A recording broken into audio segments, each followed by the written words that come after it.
Assalamu alaikum. This is Sayyid Abrar Ahmed, and you're watching the first episode of podcast, which is PSIMcast.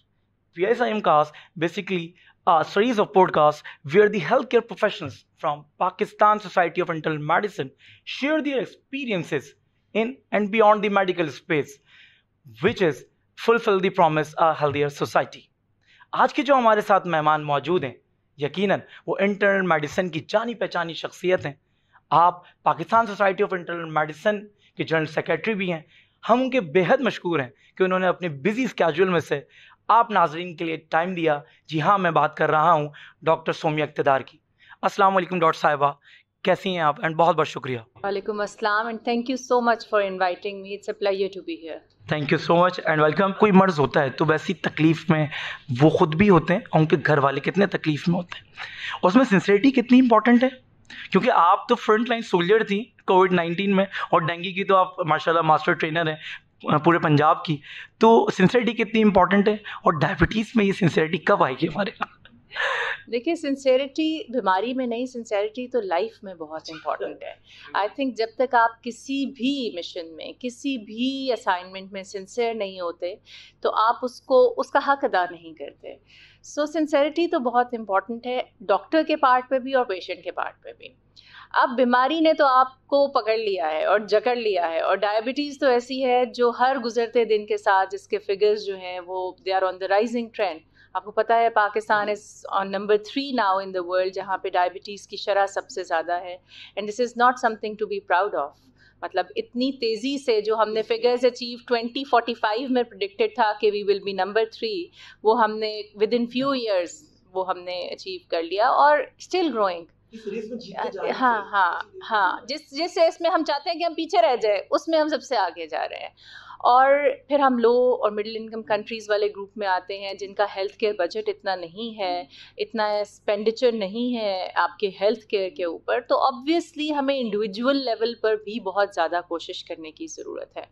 Diabetes chronic element है, ऐसा नहीं है कि हफ्ता 10 दिन की बीमारी है, दवाई खाएंगे चली जाएगी, लाइफ लॉन्ग है। It's a life style change demanding disease. ठीक है, तो डायबिटीज़ आपसे सिंसियर हो गई है। अब डॉक्टर और पेशेंट का मसला है कि उन्होंने बीमारी से लड़ने के लिए सिंसियर होना है।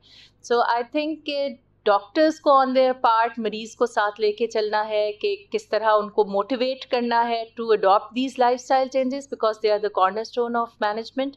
कि आप अपनी एक्सरसाइज की रूटीन बनाएं, आप अपनी खाने पीने में एहतियात करें, फिज़िकल एक्टिविटी को बढ़ाएं, वेट कंट्रोल करें, ब्लड शुगर की सेल्फ मॉनिटरिंग करें, अपने डॉक्टर के साथ फॉलोअप करें, दवाई बाकायदगी से खाएं, उसमें डंडी ना मारें, नागा ना करें, और मीठे का परहेज़ जो कि बड़ा मुश्किल है लेकिन करना है। लेकिन ऑल्टरनेटिव देते हैं ना हम, तो डॉक्टर्स को मरीज़ों की लाइफ मुझे लगता है मुश्किल नहीं बनानी चाहिए।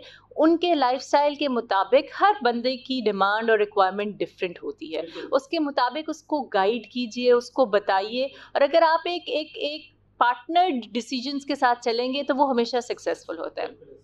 ऑन दी अदर हैंड जो पेशेंट्स हैं उनसे बहुत ज़्यादा जाहिर है, बिकॉज वो बीमारी से लड़ रहे हैं, तो बहुत ज़्यादा ये तवक्को की जाती है कि वो परफेक्ट परहेज़ करने वाले भी हों, डाइट भी करें, एक्सरसाइज भी करें, which in real circumstances sometimes is not possible. अगर मुझे कहा जाए कि इतना करो तो शायद मुझे भी बहुत मुश्किल लगे। सो हमें अंडरस्टैंड करना है कि पेशेंट्स को हम किस तरह मोटिवेट कर सकते हैं, पॉजिटिव रीइंफोर्समेंट कर सकते हैं। उनको ये बताएं कि अगर आप ये करेंगे तो ये हो जाएगा, आप स्ट्रोक से बच सकते हैं, आप दिल की बीमारियों से बच सकते हैं, आपकी टांग, आप किसी की एग्जाम्पल देके कि देखे वो नहीं करता था, उनकी बिनाई चली गई या टांग। हम चाहते हैं कि आप उस स्टेज पे ना जाएं और आप अपनी शुगर को कंट्रोल करें। हम आपकी quantity and quality of life दोनों को बढ़ाना चाहते हैं अगर आपका डायबिटीज़ का कंट्रोल हो। तो आई थिंक सिंसेरिटी तो हर चीज़ मांगती है और डायबिटीज़ तो बहुत इम्पॉर्टेंट। मैडम, क्योंकि बात की आपने कि डाइट एंड एक्सरसाइज, ये मेरा सवाल नहीं नाजरीन का है कि आप अपनी डाइट किस तरह से, क्योंकि अक्सर ये होता है कि मरीज़ कहता है कि डॉक्टर साहिबा या डॉक्टर साहब हमें तो डाइट का बता रहे हैं, ख़ुद पता नहीं करते हैं या नहीं करते। तो हमारे नाजरीन थोड़ा सा आपके बारे में जानना चाह रहे हैं कि आपका डाइट पैटर्न क्या है, क्योंकि हमारे यहाँ तो आप किसी से पूछ लें कहाँ से जा रहे हो, कहाँ जा रहे हो, बोलते रोटी खाने, और कहाँ से आ रहे हो, रोटी खाने। तो हमारे यहाँ तो रोटी पे जिंदगी और शुरू होती लाहौरियों में तो खापे बहुत मशहूर है। खापे बहुत मशहूर है। तो यस, तो मेरी रूटीन ऐसी है कि since I am a working woman, तो एक रूटीन तो सेट होती है। सुबह आपने हॉस्पिटल जाना है, दोपहर को आना है, फिर शाम को क्लिनिक जाना है, फिर रात को आना है। तो मील की जो टाइमिंग्स हैं वो तो बड़े सेट हैं, विच इज़ वेरी इंपॉर्टेंट। दूसरा, हमारी यूथ बहुत सारी देख रही होती है, तो ये बड़े फ़ख्र से बताते हैं हम सुबह नाश्ता नहीं करते। अच्छा, ये मुझे कॉन्सेप्ट समझ नहीं आता कि नाश्ता ना करना क्या कोई बहुत फैशनेबल चीज़ है कि नाश्ता नहीं करते सुबह। नाश्ता, दोपहर का खाना, रात का खाना और 2 स्नैक्स इन बिटवीन। अगर हम डायबिटीज़ की बात करें या और मेटाबॉलिक डिजीज़ की बात करें या ओवरऑल सेहत की भी बात करें, तो रेगुलर मील के टाइमिंग्स और अपनी बीमारी के हिसाब से कस्टमाइज फूड बहुत इंपॉर्टेंट है। अब वो कस्टमाइज फूड से मेरी बात ये नहीं है कि आपने ऑर्डर करके बताना है, लेकिन आपको पता हो कि क्या आपके लिए बेनिफिशियल है, क्या आपने रिस्ट्रिक्ट करना है अपनी डाइट में, क्या आप मॉडरेशन में ले सकते हैं, क्या आप लिबरली ले सकते हैं, ये आपको पता होना चाहिए। और ये पता कैसे चलेगा? एजुकेशन से। और एजुकेशन कहाँ से आएगी? वो आप अपने डॉक्टर से मशवरा कर सकते हैं, न्यूट्रिशनिस्ट से मशवरा कर सकते हैं, और अब तो आपकी एक क्लिक पे हर चीज़ मौजूद है। आप ऑनलाइन सर्च कर सकते हैं, डिफरेंट मील पैटर्न आपको पता होते हैं, आपको पता होता है, और फिर यू आर द बेस्ट जज। आपको पता है कि आपकी लाइफ में आपकी रूटीन कैसी है, आप कितने बजे उठते हैं, कितनी देर के लिए काम पे जाते हैं, किस टाइम पे आप मैनेज कर सकते हैं अपनी वॉक, डाइट, एक्सरसाइज को। सो मेरी रूटीन की जहाँ बात हो रही थी, तो मैं मील्स बड़े रेगुलर टाइमिंग पे लेती हूँ, बड़े फिक्स्ड टाइम है, और बहुत ज़्यादा नहीं खाती, बहुत परहेज़ नहीं करती, लेकिन पोर्शन कंट्रोल से खाती हूँ। बिकॉज मुझे खुद पता है कि जब वज़न चढ़ जाता है तो उसको उतारना बहुत मुश्किल है। आई एम ब्लेस्ड कि जीन्स थोड़ी अच्छी हैं, मोटापा फैमिली में नहीं है, which is a very good thing, a very positive point on my side. लेकिन फिर भी जैसे वेट ज़रूर करें। मैं मरीज़ों को बताती हूँ, मैं अपने जो क्लिनिक है उसमें वेइंग मशीन है, पेशेंट्स का हमेशा वेट मैं ये करती हूँ और उसको डॉक्यूमेंट करती हूँ अपने प्रिस्क्रिप्शन पे। और जब मैं क्लिनिक ख़त्म कर रही होती हूँ तो मेरी ये रूटीन है कि मैं अपना वेट करके क्लिनिक से बाहर निकलती हूँ, ताकि मुझे पता चले कि आज के दिन मेरा वेट, किसी दिन शायद भूल भी जाऊँ, 90% of the times I make it a point कि मुझे पता हो कि मेरा वेट क्या है। अगर आप वेट चेक ही नहीं करेंगे, आपको पता ही नहीं है ऊपर नीचे जा रहा है, कैसे जा रहा है। कपड़े आजकल खुले बंद तंग होने का एहसास 2-3 इंचेस में तो होता ही नहीं है, पता ही नहीं चलता। सो इट्स वेरी इंपॉर्टेंट कि आप इसका चेक रखें। और एक्सरसाइज की जहाँ तक जिम है, पहले तो बहुत रेगुलरली जिम भी करती थी, और स्ट्रेंथ ट्रेनिंग भी, एरोबिक्स भी, और कार्डियो भी। अब आजकल थोड़ी सी छोड़ी हुई है, लेकिन I make it a point कि एक्टिव रहें।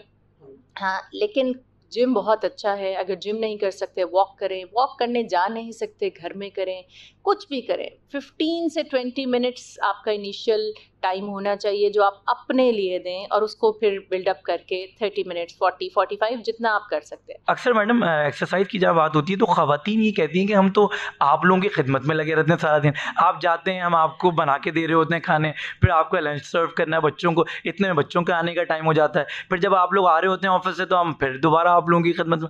हम कैसे निकालें टाइम? तो जो इस वक्त ख़वातीन आपको देख रही हैं घर पे, कैसे वो 15-20 मिनट्स अपने घर में ही, कैसे वो अपने घर को जिम बना लें? मैं हमेशा ख़वातीन से कहती हूँ, मैं भी आपके सामने हूँ, शायद बहुत ज़्यादा किचन में और हाउस होल्ड का काम बहुत ज़्यादा नहीं करती, लेकिन करती हूँ। ऐसा नहीं है कि नहीं करती, बच्चों की फरमाइश पे खाने भी बनाती हूँ, अपने हस्बैंड के लिए भी जब वो कहें कुछ बनाती हूँ, रूटीन में कोई फंक्शंस वगैरह, पार्टीज़ पे कोई स्पेशलिटी हो वो भी बनाती हूँ।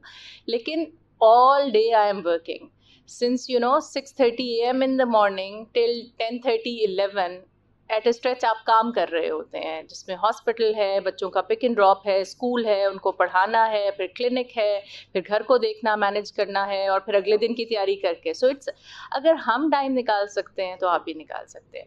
अच्छा, फिर ख़वातीन का दूसरा सबसे बड़ा लेम एक्सक्यूज़ मैं आपको बताऊँ कि तीनों साहब, हम तो सारा दिन घर के इतने काम कर लेते हैं कि एक्सरसाइज हो जाती है।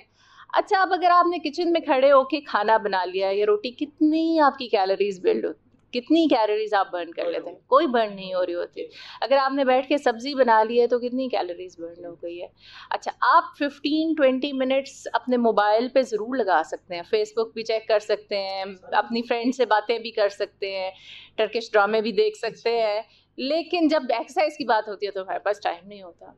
आई थिंक 15-20 या हाफ एन आवर निकालना तो बिल्कुल मुश्किल नहीं है, अगर आपकी विल और पावर हो।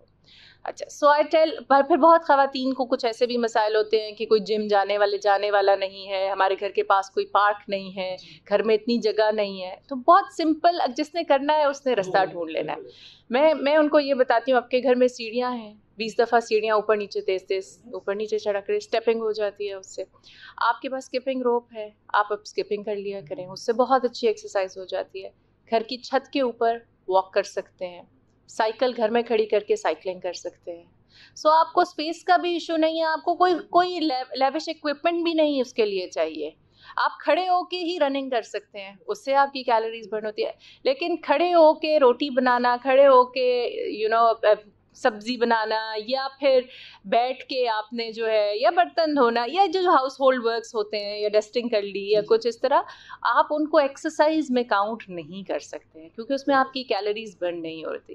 कैलोरीज बर्न तब हो रही होती हैं, या कार्डियो तब हो रही होती है जब आपका सांस फूलता है, आपका हार्ट रेट ऊपर जाता है, उससे फिर आपकी फैट बर्न होती है, जो आपको हेल्प करती है आगे इम्प्रूव करने में हेल्प। मतलब आज के इस पॉडकास्ट के बाद कोई भी जो घर की खातून है, उनको हम ये कह सकते हैं कि उनके पास कोई एक्सक्यूज़ नहीं बचा कि हम घर पे एक्सरसाइज नहीं कर सकते। आपको थोड़ी सी यस, मोटिवेशन और थोड़ी सी विल पावर चाहिए। एग्जैक्टली।